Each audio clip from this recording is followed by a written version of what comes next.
மயில் மற்றும் ஆமையின் ஒரு அழகான குட்டிக்கதை.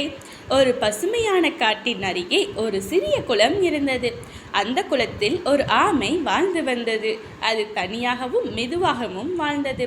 குளத்தின் அருகிலேயே ஒரு மயிலும் இருந்தது. அது அழகான தன் இறகுகளை விரித்து அனைவரையும் தன் நடனத்தால் கவர்ந்தது. ஒரு நாள் மயிலும் ஆமையும் சந்தித்தன. ஆமை மயிலின் அழகை பாராட்ட, மயில் ஆமையின் பொறுமையையும் ஞானத்தையும் பாராட்டியது. இவ்விருவரும் நல்ல நண்பர்களாகி ஒவ்வொரு நாளும் ஒருவருக்கொருவர் நேரத்தை செலவிட்டனர்.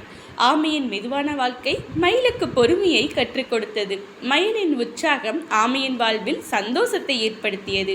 ஒரு நாள் குளத்திற்கு அருகே ஒரு திமிங்கிலம் ஆமையை ஆபத்தில் ஆழ்ந்த நிலையில் இருந்தது. மயில் தன்னுடைய கூவலால் பிற பறவைகளை கூப்பிட்டு திமிங்கிலத்தை விரட்டியது. இதற்கு பிறகு ஆமையும் மயிலும் புரிந்து கொண்டன. நட்பு அழகில் இல்லை, அது ஒன்றுக்கொன்று கற்றுக்கொள்வதில்தான்